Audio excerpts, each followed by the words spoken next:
Whenever I get together with my girls, we always cook, and we always cook something comforting and cheesy and luscious. So today on Divas Can Cook, we are making these Southern style scalloped potatoes. And let me tell you guys, all right, this is the stuff that Southern booties are made out of. So you might want to pace yourself if you already have enough back there, okay? You have been warned. All right, let's go.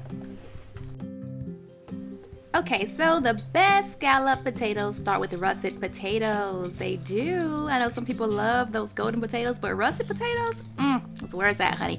We're gonna go ahead and peel them up. I've washed them. And now I'm gonna get my little mandolin here and I'm gonna slice these babies up to like 1/8 of an inch thick. I don't know what I did with my little safety holder, but yeah, I nearly cut my finger off. I'm gonna place the little slices in some water so they won't go all brown on me while I work. Then I'm gonna bring a pot of water to a boil, place the little potato slices in there. We're not gonna cook these, okay? We just want them to be flimsy. And this will only take about 2 to 3 minutes or so. You see how this potato right here is kind of firm when I try to flap it around. It's very firm. And now it's kind of flimsy like that. That's what you're going for. We don't want to cook these all the way. We just want to give them a head start in the oven. That way our sauce won't get all curly from cooking too long. It's just the way to go, okay? So go ahead and just boil them, okay? Okay, now we're going to move on to our sauce. I'm going to add my butter into a deep skillet. Make sure you're using a deep skillet here. When my butter has melted, I'm going to throw in some onions. I don't like a lot of onions in my scalloped potatoes. Do you? I don't really like it real oniony. So my onions are tender. Now I'm going to add in some garlic, some minced garlic. We're going to cook this just until it is all fragrant and stuff. And next we're going to throw in our flour, all-purpose flour. Dump that right on in. There you go.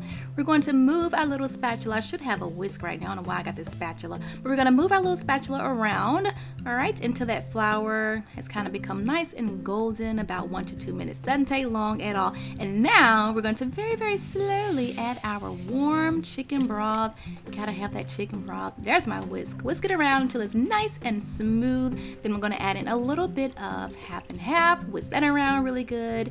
And then we're gonna add in our heavy cream. Make sure you go nice and slow here and keep that heat on medium. You don't want it to boil and go all crazy and stuff. It's gonna thicken up. Okay, it will, I promise you. Now I have turned my heat off and I'm going to add about a cup of this luscious cheese. I'm using Kobe Jack, a little bit of smoked Gouda, and some sharp cheddar. Now is the time to go bold here. So yeah, use those sharp cheeses because potatoes are kind of blah and boring. So yeah, go bold here. And I'm going to add my spices. I have some black pepper. I like a lot of black pepper in mine. I'm going to add some smoked paprika, which is my favorite seasoning, I think. I love smoked paprika so much. And then I'm going to add, you can also add in like some dry mustard if you want to. I do that sometimes. And I'm also going to add in some parsley. What is that? Oh, salt. Yeah, you got to add a little bit of salt. Don't be scared of that salt now. Make sure it tastes good because whatever your sauce tastes like, that is what your potatoes are going to taste like. So go bold here, okay? I added in some parsley. Stir it up really good. My sauce is getting nice and thick here. Okay, now I'm going to add in those potato slices. Be very gentle here because, you know, they are a little softer. So be very gentle and just toss them around. I like doing it like this because now it's like every bit of those potatoes get covered in sauce and it's just like creamy throughout your entire dish. Everything is creamy. Nothing is dry and left out because I have had some scalloped potatoes where I'm like, oh, the middle layer kind of dry. What's going on with this?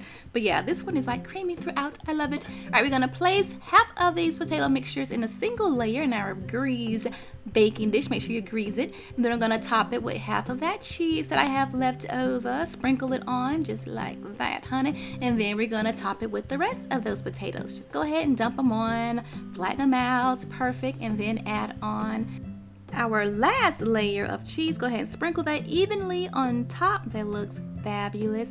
Okay, now we're gonna cover this up with some foil paper nice and tight. Get that foil paper nice and tight around that dish, okay? We don't want any of that steam escaping. We're gonna bake this at 325. Yes, that is low, but it's perfect, for 30 minutes. And then we're gonna uncover it and bake it for another 30 minutes. And then it comes out like this. Beautiful golden lusciousness.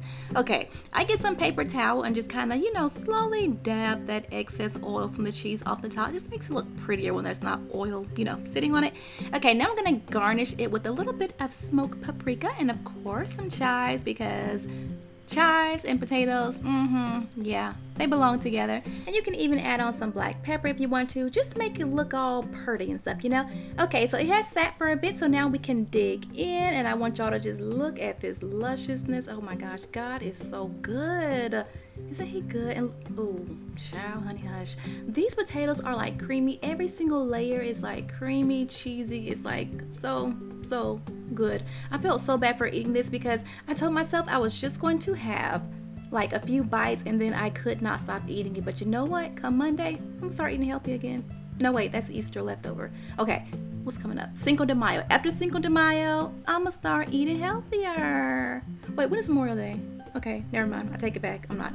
Thank you guys so much for watching. Don't forget to subscribe. Later.